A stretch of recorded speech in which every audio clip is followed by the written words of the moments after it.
Hey, everybody. Welcome to Big Blend Radio. We're super excited to welcome Jon Dawson on the show. Jon is going to talk about this amazing musical project, this album that is out now, and it's all under the label Electric Forgiveness. What a good title. But this Thank you. album is something, it's called Original Score. And this is an album that you don't listen, do not fast forward on the cassette, do not skip, do not do not pass go. Anyway, it's really cool. So everyone, I'm just going to give you the link now. Go to brokensoundtapes.bandcamp.com or electricforgiveness.com. But there's like all kinds of backstories to this. So welcome to the show, Jon. How are you? I'm doing great. Thanks for having me on, and sorry for the technical difficulties earlier in the week. Who cares about technicals? Yeah, The thing is, we're all here after Friday the 13th. So as far as I'm concerned, the world didn't stop yet. We're still going. So right. it's all good. And listen, if you go through technical difficulties, and I think everyone is going through them, there's all kinds of server changes and weird stuff happening at the end of the year. It gets like this.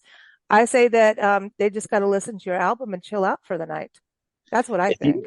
you if they can listen to that album and chill out, they may have other problems, but that's okay too. Yeah, listen, your album's a little trippy and it does get a little weird, but I like that stuff. Oh, thank you. But no, I mean it in a weird in a good way.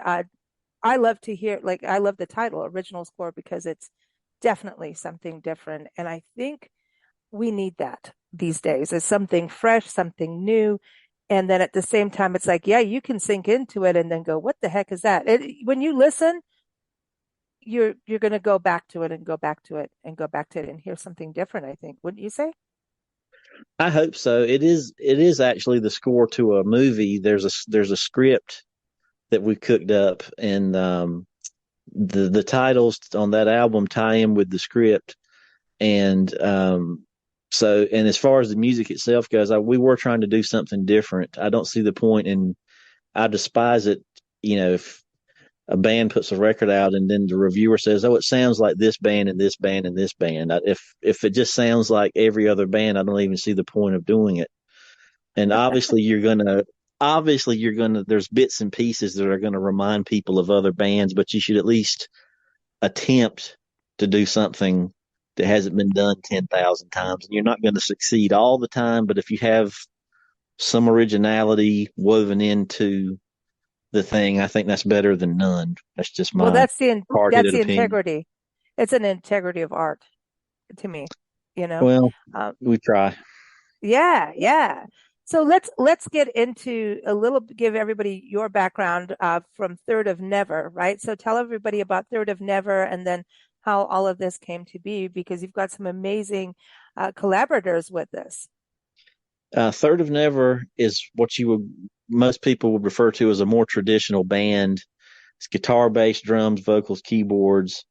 We were based in New Jersey for a long time. I would just get on the train in North Carolina or drive up, and people thought I was crazy for doing that. But the type of music I wanted to do, no one around here was interested in.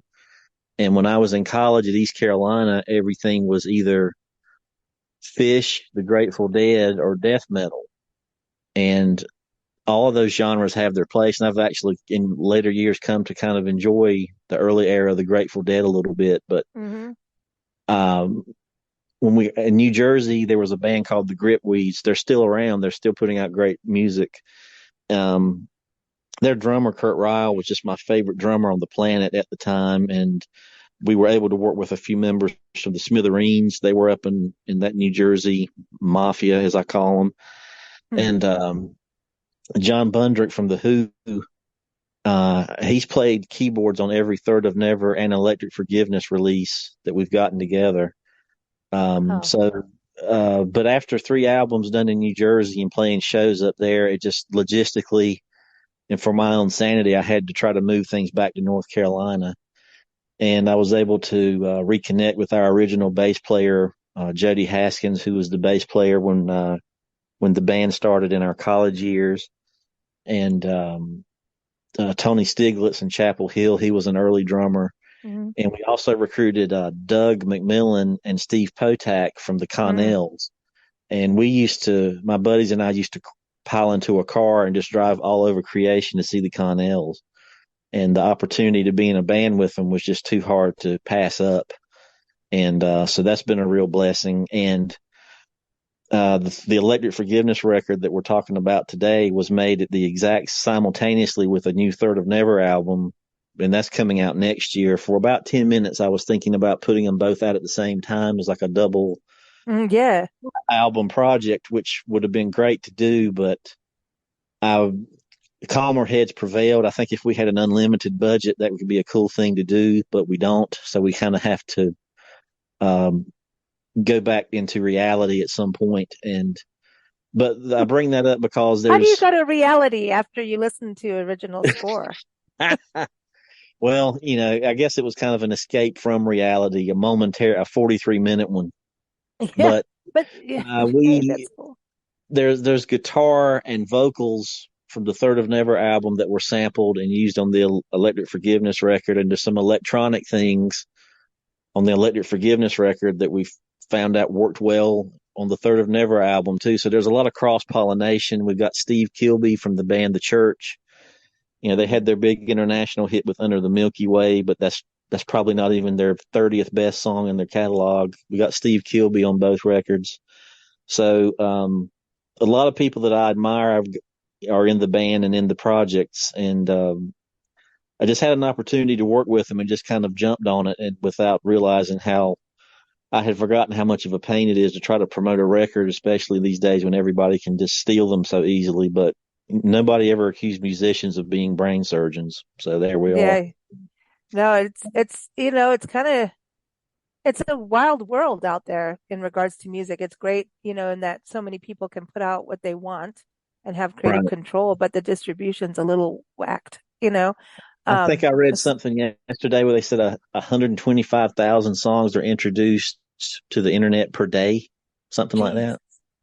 Well, that's So, exciting, but it's like, and then it's harder when you do something like original score.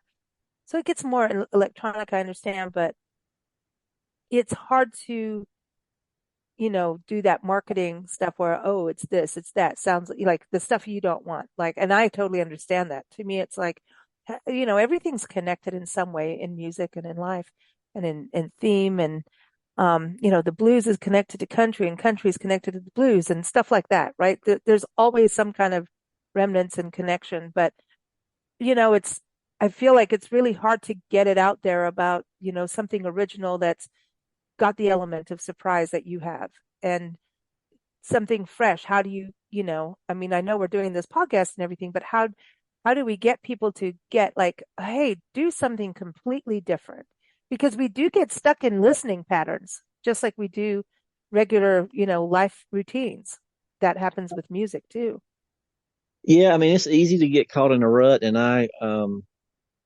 people my age, I mean, I turned 50 this year, and I'm Hey, kind of congratulations. yeah, yeah, I made it. I made it. Um, uh, people I went to high school with, I'll run into them, and you know, I haven't, I'm kind of stuck. I'm probably on the spectrum, but I still hoover up music like I did when I was 18. But I'll run into guys or women that I haven't seen since high school, and we'll start talking, and they'll say, "Yeah, we're going to see da da da. We're going to see." They're going to see the same bands they saw in high school, and they want to only Hmm. hear the two or three albums they liked in high school. And it's something about when you get out of college that just stops.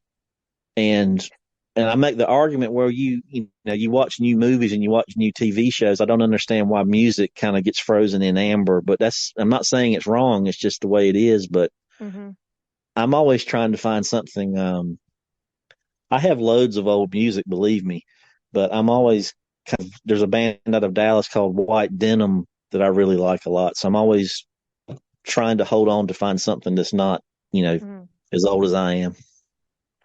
Well, let's go into, electric forgiveness, the Hmm. title of that, the name of it's like it is a band, right? So hopefully you guys will do new, more of this and another Right. original score. And let's like, did the music come and then the film, or was the film there and then you started writing around it? Like, how did that work? And everyone, we're going to have the link to the film. It's on YouTube, that you can watch, right? So it's like Right. a 15-minute. The music is 43 minutes, but Yeah, don't it's like set your timer, you know. right. We made like a 15-minute, 14-minute and change album trailer to try to condense down. Um, it's basically a sampling of the album, but it flows into each other like one long track. Just the album is divided into 11 tracks, but if you just hit play and sit back, it flows without Hmm. stopping. Electric Forgiveness. Yeah, this is the second one. The first Electric Forgiveness CD came out in, I believe, 2008, and the first Third of Never album was being recorded in New Jersey. And the studio, the House of Vibe studio we were using, which is a fantastic studio. The Smithereens were also working there, and we got locked out for a couple of weeks because they had a deadline, and they were a bigger deal than us, so that's just what you had to deal with. So to keep from going crazy, I sent Rabbit, John Bundrick, some electronic music I had been messing with on my own, just as to learn how to do it, basically. Mm. And I sent it to him just to see what would come back. And like 4 days later, he had sent me back. He had added piano and organ solos to every track I sent him. So it was like, well, we got an album already. So it started off as something to do, but this time around, I went in with the intent of using a live drummer, live bass. We got Sara Bell, who just did some incredible kind of Oh my claritory, God. wordless She vocals. Yes, yeah. she brings in like this really like the balance to it in a way. Like there's a you know what I mean? She's got like an She ethereal voice, man. She's she pretty she darn she brings cool. in some of that beautiful spooky, as I like to call it. Yeah, that is it, like the balance, like, oh, it's gonna calm Mm-hmm. you and then it's gonna go, yeah. Watch this. Yeah, You know? yeah. Yeah. She was, and she came in and basically improvised those vocals in like 2 sessions. Steve Potak from the Connells also played on this, and he did all. He didn't even want to hear the album because I said, "Do you want me to come by your apartment and kind of run through what we got?" And he said, "I'd rather just hear it fresh and react to it."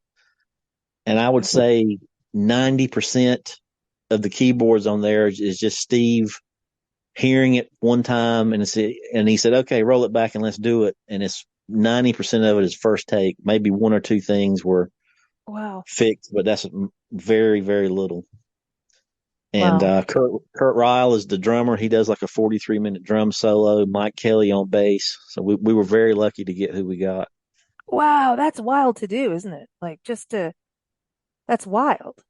You Yeah, know, do you I don't, something, I had like the 43-minute piece on like a Chaosilator, which was kind of like the basic keyboard throb that you hear throughout that never stops. And then I was thinking, well, let's add drums and see what that sounds like. So after adding the drums, I was like, well, let's just throw the kitchen sink at it. And, I like it because people listen to it and they can't really figure out what kind of music it is, which is what I was hmm going for.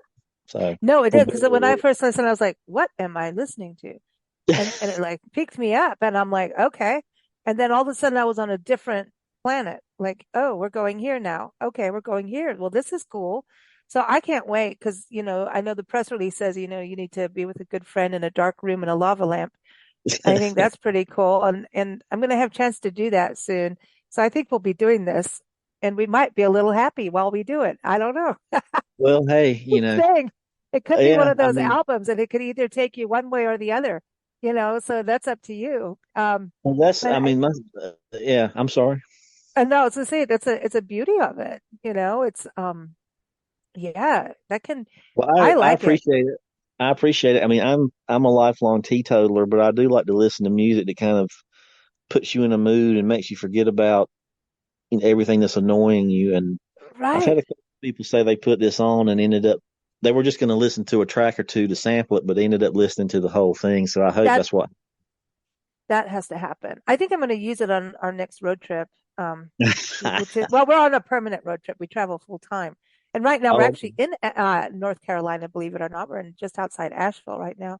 And I think, we're about to go out into the mountains in the Pisgah National Forest for about a week. And I think I'm Oh, going to play it out there because we'll be in pristine nature. And I oh kind of my. want to see how that feels. Like I They're gonna understand have the a, dark room and everything, but I kind of feel like it would be because there's like certain times, and you understand this being the Carolinas, that mist that comes in hmm like in the early morning. Like I actually want to do it at dawn and just see how my wow. day goes after that. Yeah. The veterinarians are going to be overrun with psychotic squirrels who are going crazy from hearing this music Or wafting the through the ground, the mountain. the woodchucks that you guys have out here? Yeah. Yeah. Is it groundhogs or woodchucks? Whatever, whichever one it is Well, here. I'm from the West. I'm It's Monmouth. I'm in Bucklesbury, North Carolina. I'm closer to the coast, but my parents are vacationing in the mountains as we speak. So Oh, wow. we got it covered. You're in Bucklesbury, and that's one of the tracks. And like, how did you even do the track list on this? Like, and there, listen, this is I love the track list. Bucklesbury Nocturne. You know that's. I was going where that sounds like a beer. No, it's Bucklesbury is a Makes me little have been in farming. Nashville. Yeah, Bucklesbury is a little farming community between LaGrange and Kinston, North Carolina. I think our Oh, biggest claim to fame is you remember the movie American Gangster, yeah, Denzel yeah. Washington. Hmm. The guy that Denzel Washington played grew up about a mile from where I grew up, and he moved out of town obviously when he was younger. But I was a writer for the Kinston Free Press, and I got to interview the real Okay. guy. And I started bringing up names of old men that would have been here around his time. I said, "Do you remember Bill Sutton?" And he said, "Oh yeah, when his family killed hogs, they always brought us a lot of meat. They looked after us, Just talking to Wow. a drug dealer killer like we were talking, Wow. at the fence post. But um, yeah, but the titles are tied into that movie script. There is a character called Rose. There is a guy who has a battery on his back. He goes floundering, and he uses a car battery on his back to go floundering. Um, Cool. um, Paul and Frank are the main. It's kind of a road movie, and there's a script for it, and we actually have potential financial backing. The trouble is, we're trying to find a director who will commit to do it. It would take probably 2 weeks to shoot the whole thing, and we get these directors who say, "Yeah, I want to do it," Hmm. and then they just vaporize. And I've been told that's kind of how the business works. So I may have to end up just, you know, getting a notebook and draw pictures and make an old flip cartoon to get it done. But we're gonna somehow get it done. That'd be cool. So did you write it? Yeah, I used to write for a newspaper, and I still write a humor column on my Bucklesbury.com is actually it's called the Bucklesbury Gazette. I wrote humor and music columns for the Kinston Free Press for 7 or 8 years, and I was lucky to win a lot of awards. But when I would take those awards down to the utility company to pay my bills, they wouldn't accept them, so I had to, you know, make adjustments to. Because if you got a family, if you're Yeah. single, you want to go live in your car and eat beans and be that stupid romantic crap, that's one thing. But if you've got a family depending on you, you can't really Yeah. be that selfish all the time. So we just try to balance the music stuff and real life stuff. And I still do the columns on the side. I have a few sponsors, and I put a few Yeah. books and columns out, but I always wanted to do something longer. And I've seen some really bad independent movies do well on Amazon. So my thought was, if this one is at least mediocre, we would be ahead of the pack. So I we're, think this would be a trip, man. I so love if it. I think this would be so cool to do. I mean, you're if you, obviously super creative with, the music side and then the writing side, and then you're seeing the visual side too. It seems like you've got multi-facets with creativity and not it's kind of interesting because you're not limiting yourself, but I always think about how sometimes in creativity we need to be limited to spur the creativity. So, like when you were talking about the Smithereens situation, talk about high school bands, right? I grew up yeah. in like when I was, anyway, I'm not dating myself, but I'm there. Um, hmm but when you think about it, some kind of limitation, or you're not allowed to do this or whatever. I think sometimes limitations get us to go outside the box. And that's how we create new recipes when we cook, right? So it's like, Mhm. oh, I didn't go to the store and get, this spice. Well, what can I do now? And so that's kind of what I think is interesting about this because you're so non-limiting, but it was from, not being able to go in the studio that you created a whole new thing, which is Yeah, it awesome. was just from being kind of restless, and if you have, I mean, John Bundrick is probably in the top three Hammond organ Mm, keyboardists on the planet. If you have God, yeah, access to someone like that, you do it. don't waste it. So, Yeah, yeah. Man, this has got to be. I hope you do more of this. This is fun, and I really want to see it come out as a movie because well, I think it'd be really if cool. you or anyone listening knows of any directors on the East Coast that are not flaky and will actually do what they say, send them my way because I I have. do actually, and he's a musician. Ah, I'm just okay. saying.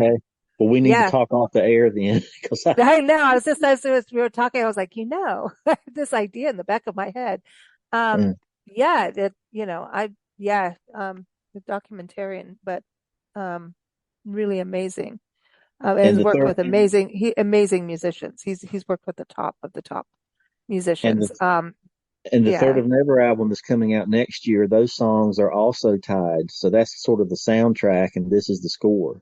But I So, think we're going this way too, right? So there's a side of like to me growing up, it was always like with your buddies going to the store, and then having listening parties and just sitting and listening to the music was a big deal, as friends and stuff. And hmm on your own, it was just to sit and listen. And now I think we're so high paced, like just fast. Everything's fast, fast, fast. Are you listening or are you looking at your phone when you're listening? It's like I talk about driving and listening. I do a lot of listening when I drive because I'm focused and I'm in a different zone.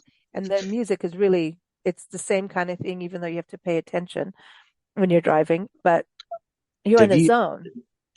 ever experienced an Alamo movie theater, the Alamo chain? No. Alamo is a chain of movie theaters. I don't know how many there are.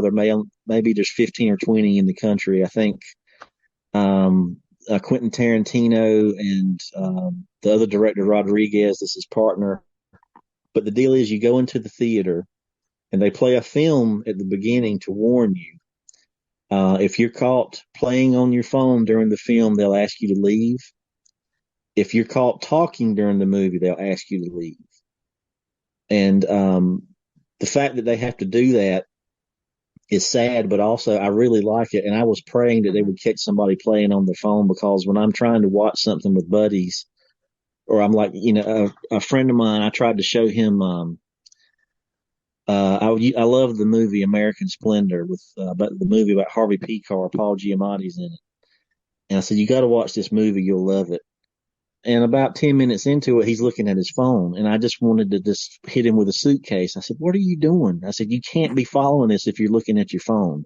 But he was looking up Harvey Pekar on his phone while he was watching a movie about Harvey Pekar. The movie So you're wasn't missing enough. you're missing the subtleties and all Right. the clues. So I'm thinking Yeah. about adding a scene to this movie where someone just, uh, Beats the crap out of the phone user. well, I was trying to think of a nice way to say it, but you just said it exactly what I I'm was sorry, thinking. but I just got a little riled. But we're all kind of guilty too of it, and it's the way the life is. And I just feel like we do need to have it. To me, what you're doing is an art project. And I don't like the word project, but it's art Mhm. piece. That's better. Or a piece of art because it's multifaceted. And right now people are watching videos. We're very video centric. Look what's all the reels and shorts. And no, 1 minute we need to do this much length. And I'm just like, can everybody get off the length thing? Who cares? It's like I'm so sick of it. No, it's 60 seconds. Now it's this. Oh, the world of social media is like just crazy, but it's helpful, but it's insane. And when Oh, a you're trying to friend. do art, we need to be able to do it. So I think doing both and then going in that direction, it's cool that you're doing like I'm glad you didn't do it all at once. I think in a way people need to get into it and then, you know, crave the next installment is my thought with what you're doing, just because I think it's unique and different. And I think, putting the video component, I'll talk to Nancy, my mom, she does all that stuff and she does weird stuff. She Hmm. always said, like, we do all these travel podcasts and travel shows because we're really heavy on travel. And she'll put like, travel writers will come back with a little footage and photos and stuff. And next thing you know, if they had like a wild cat or something, like a feral cat in a grease or something, next thing you know, some cat just pops out of nowhere and weird stuff and sound like she's a little twisted. And I mean that in the best way because she's listening around the corner. But Right. yeah, she's yelling at me already, but she is, and she's proud of it, honestly. But it's, Hmm. but I think it's the element of surprise. And we miss it if we're on our phones. And yet at the same time, we're all video centric. Like, how much can we consume? But I Yeah, want things where we slow down, like what you're making us do, and yet have that element of surprise to grasp us, you know? yeah. When The Irishman came out, the Scorsese movie, I just loved it, and I probably watched it once a week for a month. And a friend of mine was like, "Oh, it's too long." Now, this guy who said it was too long will sit through a 28-hour football game, but a 3-hour movie just ran him up a tree. I just Mm. don't. And Yeah, I well, do a that's his radio thing. show with him. Yeah. Yeah. Oh, you see, because we're still in that game, like that's how reality TV happened. It's a Hmm. sport. And even it's a fake sport, you know? Yeah. I mean, it is. It's a fake sport. We all know it's set up. Hmm. Even the Antique Roadshow apparently is set up. So like that, like Oh that man, sucks. you. That's like you That just told me sucks. Santa Claus. Oh man. Oh I well. love the Antique Roadshow. I do I'm too. weird. I'll sit there and I'll watch it like nonstop. And I don't do my phone on that because I want to hear every little historical weirdness. Because there's all these weird things we don't know about. Like in a museum, like I didn't know they used like whale oil on this like, little Turkish lamp that looks like a rock. Like who thought that was important? It is. And we don't now look at us. We have Google turn our lights on and off. Like what the hell how did we get there? That's The Antique Roadshow to me is like, but the setup is that they have, and it's like the same thing when we film. It's like you have to tell people, okay, we're going to film this recipe, and like this is kind of the wording. You need to be yourself, but like stop here, say, speak now, but it's still them, and it's not like this epic script or anything. It's, hmm but that's how the Antique Roadshow is. It's just putting people in place and go, yes, I'm from Sedona, Arizona, you know, getting people my. set up that way. I So, do a radio show called the Brian Hank Show out of Kinston. It runs on Monday through Fridays from 7 to 9. And our co-host on there is a guy named Jonathan Massey, and he's got a 2-year-old daughter. And he works at a bank all day, and his daughter is, by his own admission, a handful. And he has really gotten in. He used to make fun of me because I still like to watch Bob Ross.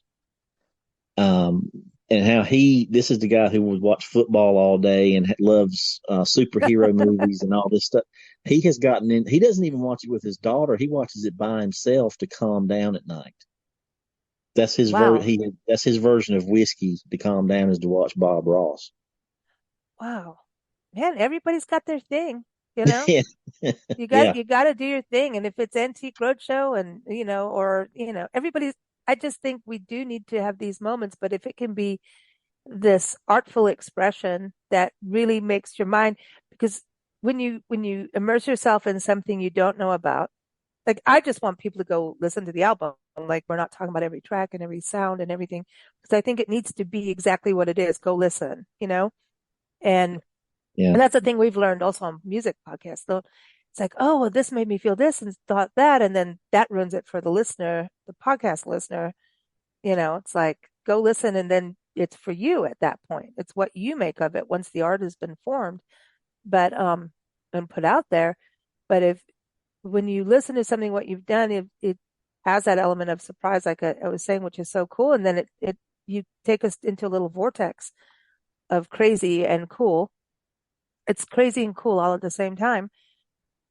But that yeah, makes people think, and I'm hoping, when you have art like yours, that it is spurs people to have more creativity in their life. You're talking about your co-host.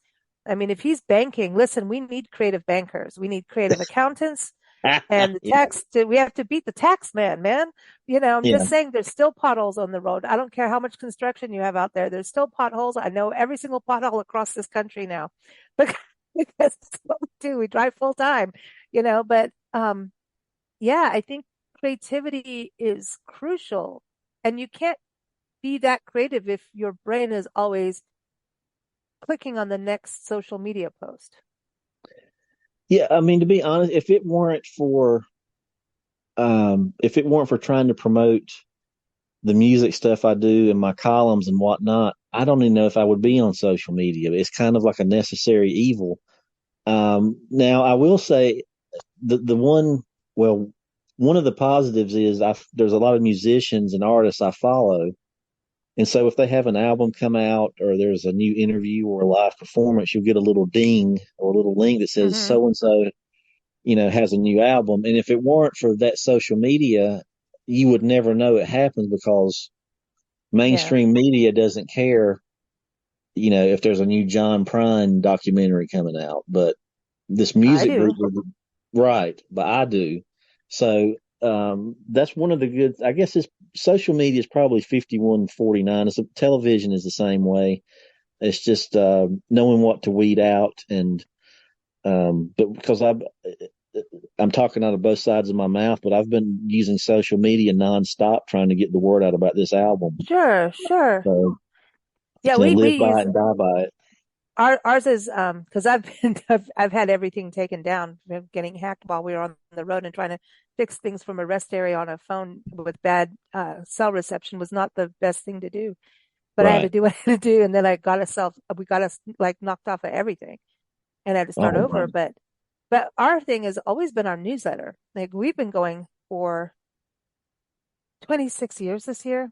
Hmm. Started in print, and you understand those days, right? And print Yeah. publications and everything, Hmm. and going into newsletters and websites. And I mean, it's just been this evolution of what you can do. And the internet's cool. I mean, we have far more readers than what we could in printing. Yeah. And but the newsletter's been interesting because we've also got this evolution of, you know, generations now. But it seems to me that it's more personal in a way, and you people open it when they want to, and it's kind of this connection. Whereas, I know people get flooded with emails too, and we try to keep it low, like once a week. But social media, it's like you can't you can't control it really, like what you want with algorithms. We're still having that human versus algorithm battle, and sometimes the algorithms really work, and sometimes they really suck. So it's kind of this still weird robotic Yeah. thing because we don't there's not enough. Well, they recruited people that need jobs right now. Maybe it would work, but there's no way they can run social media and YouTube and all of that without some kind of AI. I mean, there's just too much being submitted. And I think that's what's happening to the music industry. All the music that's being put up on YouTube and Spotify and all those distribution outlets, it's all this automated kind of thing, which is another weird thing. It's weird, but it's good and it's weird. So basically, no matter what we're talking about today, it's all about the duality, right? Of life. Pretty much. Pretty much. I mean, there's no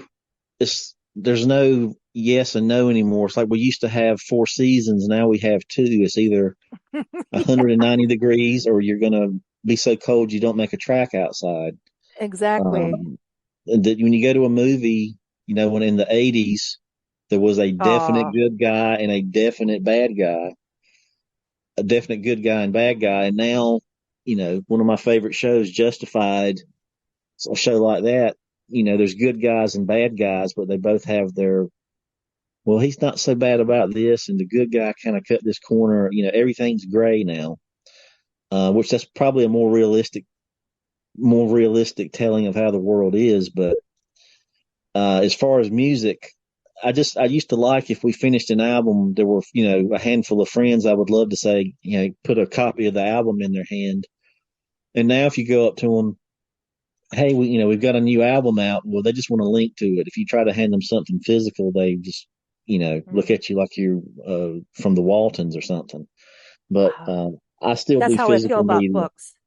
Feel that way about Yeah, books. And being on the road, it's like we can't have physical copies in the car all the time. And it's like, and we do so many authors and we're reading them, even Kindles. Like, I hate Kindle. Sorry, Kindle. Just my personal opinion. It's not fun. And you read it on your computer or whatever screen you want to read it on.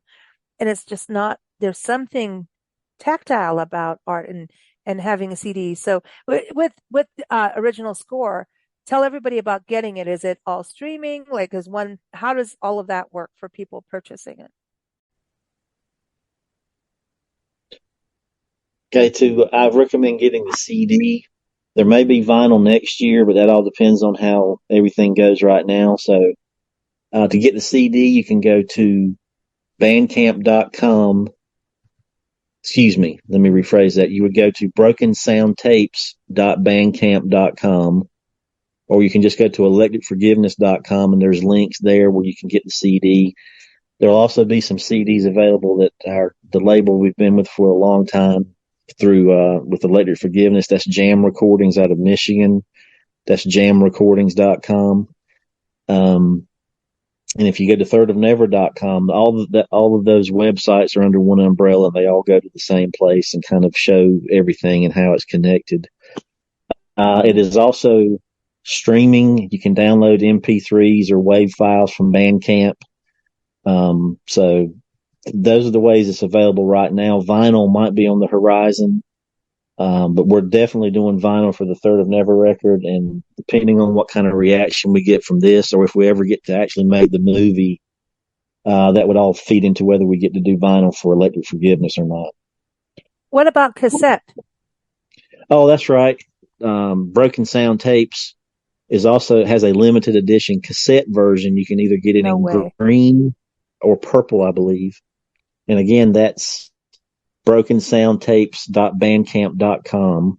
And the inserts and the cassettes are signed by a band member. So you'll get an autograph by Kurt or Mike or me. A couple of us got together and just signed the inserts. So your cassettes are a thing. Apparently, we're in cassette week right now. I didn't realize that was a thing, but Michael at Broken Sound does very well with it. So I said, run with it.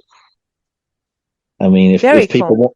if people want it on a cylinder or an 8-track, I'll figure out how to get it to them that way. Just let me know. Wow, that's so cool though that to have cassettes back because that's kind of my thought of this was like, old school, right? Where we had tapes and you just started playing it. And if you fast forwarded it, you're an idiot. Yeah, I'm talking about in high school. I'm not calling anybody an idiot. I'm calling, us and my buddies that I'm still allowed to call idiots and they call me all kinds of really good names. But, Yeah. if you fast forwarded, it was like, oh, you've missed the whole point because, back in the 80s and 90s, like I'm going to say the 80s, early 90s, maybe we had such good concept albums, and the 70s did it too. Right. And that's Mm-hmm. what I love about this, where you just push play and you go on a journey, a sonic journey, and people need sonic journeys. And so, to have a cassette, it kind of puts you into that mode, and oh man. So you think cassettes are going to be like coming back out as much like vinyl as, cause you're one of No, the few people I know doing this, which is I don't think cool. it'll come back as big as vinyl, but the fact that, but then again, um, Roger Waters he just released a horrible, horrible remake of Dark Side of the Moon called Mm, Dark Side of the Moon Redux. And it is mm, awful. Don't waste your money. But they issued it on 12 color different versions of vinyl and cassette. So mm, apparently cassette, I mean, and the last Who album that came out in 2019, which is a great album, was also issued on cassette. So mm. there'll be a little niche market for it. Anything that helps music get out there and be on some kind of physical format, I'm all for it. Me So, too. And not just, not even just a collection. You have to use them, use yeah, I them with don't. care, Yeah, handle because with care. yeah, if I'm not going to listen to, I'm still when I purchase music, I'm probably still 75, 80% CD, but I do still get some new stuff on vinyl occasionally if it's not the price isn't crazy. And Yeah. if I put on Quadrophenia by the Who, I've got to listen to the whole thing. I can't just listen to two Right. tracks and stop. No, You got to hear the no. whole thing. So, It's a whole, it's like that journey, it's a performance, it's a play, I think the vinyl thing is exciting. And I think Jack White, I always talk about this on the show, whether people like his music or whatever, he really kind of spearheaded that kind of coming back. He was one of the main players in vinyl coming back. And like, I was listening to him and I think it was Rick Rubin talking about a podcast with Rick Rubin talking about, the fact that if we could get some of the bigger labels to get on the bus, the vinyl bus, the cost can go down and for everyone, to actually make these, make vinyl more affordable for people and for the independent musicians. But they just haven't done it yet. And it's kind of weird. I think they're so stuck in meetings in these huge places that they never get these things done. I don't understand, or they're just stuck with I, what they know makes money. I I don't have know, but I have a more cynical. It's an uneducated opinion, or my version is record companies. Everybody says the recording industry is in disarray. I don't think. I think this is exactly what they wanted to happen. They can distribute this music and make money off of it without having to put it on trucks and send it around to record stores. They're yeah, able, yeah, and radio, because our first couple of albums, if we got played on college radio, that's $2 or $3 per play. But now BMI doesn't sample college radio as much, and on top of that, they've lowered the rates they pay out. So people are streaming, and so instead of getting $2 or $3 per play, you get played on Spotify, you get maybe 2 or 3 cents.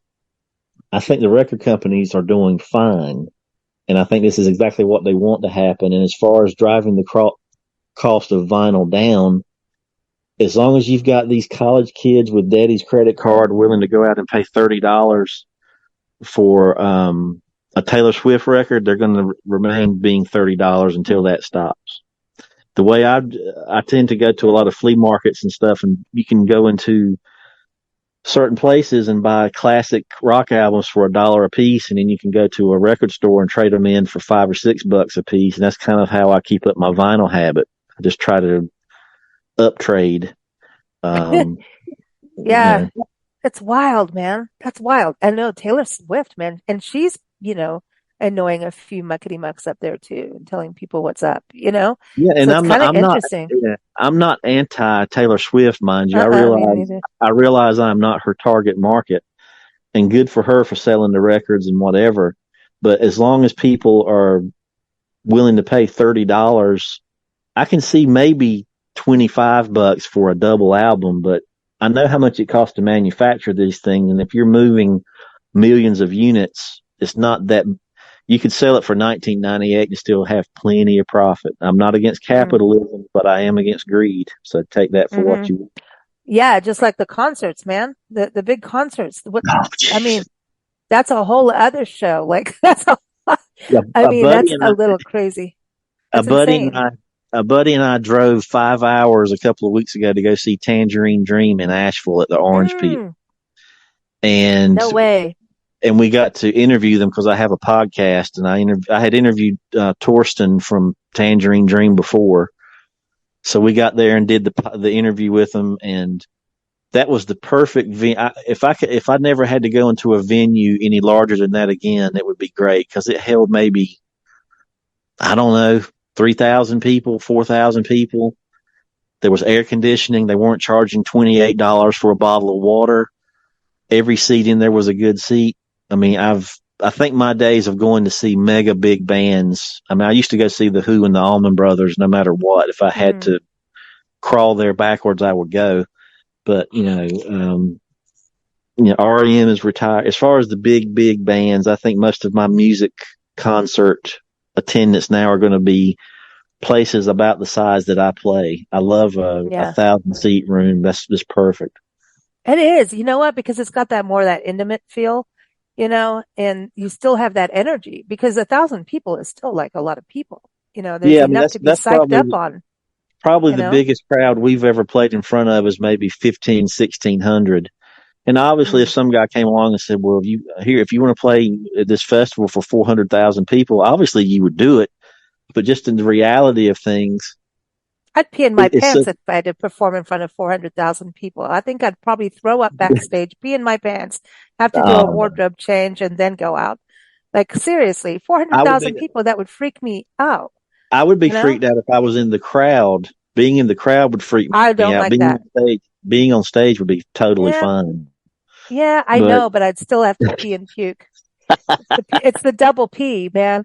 Pee, puke, and then go perform. That's the triple P, you know. But yeah, I well, think that would that the just be most called we ever performance performed art. for was like 4,000 people out on a coastal gig. And that still tripped me out, man. That was pretty cool. People were like on a pier, like dancing and everything. I was like, well, that's pretty darn cool. That's good Yeah. energy. It was fun. And we saved the band, helped save the band shell from being torn down out in San Well, that, Diego. They were going to tear it down. This uh, historic band shell, like Mary Pickford performed on there and all these, there was this amazing history to this band shell. They were going to tear it down for a timeshare, and the timeshare was going to take over the public beach, and you would have to actually pay for a pass to go on what was a public beach. So, hmm we're doing a gig, and halfway through, we're like, oh, by the way, like, screw this. right. Just a PSA moment, but yeah, I mean, that was pretty bad, like what they were going to do. And they got voted out, which was great. You have to raise your voice once in a while. You can't let venues go away. And I think these historic venues are crucial to keep because there's just so much history. Like when you stand on a stage, when certain people have performed there, you kind of like want to conjure up their history, you're that vibe of them and their sounds and like so and Oh, so we walked here. yeah we used to play at a place in New Jersey. It's right behind the Stone Pony. It was called Asbury Lanes, Mm. and it's a bowling alley and a tiki bar, but it also has a Oh, concert cool. stage in the middle of the bowling alley. And Hmm. it was just some of the best shows we ever had were there. And like I think we played there once, and they said, "Oh yeah, Dick Dale was here last week," and it was just an incredible venue. And Jen Hampton ran the place, and she was big in the art scene. So you had this conglomeration of kind of a artsy crowd, and you had rock guys in there, and you had the guys who saw Swingers probably 28 times and had the $90 bowling shirt. It was just an interesting conglomeration of people. And I think it got bought up for, it may still exist in some form. I don't know, but that one really, that was painful to see that one go away. Wow. Yeah, that's iconic stuff, man.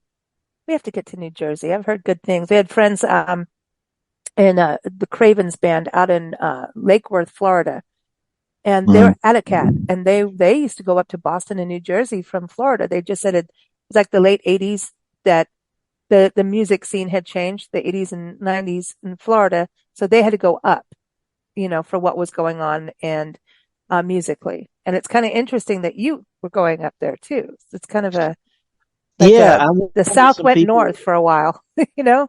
Well, I mean, it was just down here. All I could find guys who could play, but they wanted to play like Fish, or they wanted to be in Yeah, Slayer. And yeah. you got bands up in Jersey like the Gritweeds and Defecting Gray and the Mod Fun, Successful Fate. There's the average bar band in New Jersey is better than most bands in the top 20 right now. It's just something in the water up there as far as that kind of music. Huh, And that's but cool anyway, I though. digress. Yeah. Well, everyone, you've got to go get this. Okay. Original Score is the title of the album, and it's electricforgiveness.com is a website to go to keep up with them. And they're also on Facebook under Electric Forgiveness. And you can also keep up with Third of Never on Instagram and their website as well. Jon, don't be a stranger. What a fun conversation. We could talk all day about the music world for sure, Well, but I'm very excited about your projects, your art pieces, I'm going to say, not projects. And, hopefully we'll get that documentary or filmmaker will connect you there hopefully. And everyone keep yes. up with us at bigblendradio.com. We're always playing music out here. And we want to give a shout out to our friends over at the Lion and the Rose Bed and Breakfast. Whenever we do good music shows, they're like, we want to be part. They're our good friends. They're in the Montford Historic District, not far from the Orange Peel. It's around the corner and they go there all the time. hmm They're huge. They're known as Mr. and Mrs. Wild. If they're not running a bed and breakfast, they're out, watching wildlife and out in nature or watching musicians. And we all decided that it's the same thing. Yeah, It's all the wildlife, right? So pretty much. check them out. If you go to Asheville, go to lion-rose.com. So Asheville, North Carolina. Thanks so much for joining us, Jon. Thank you very much for talking to me.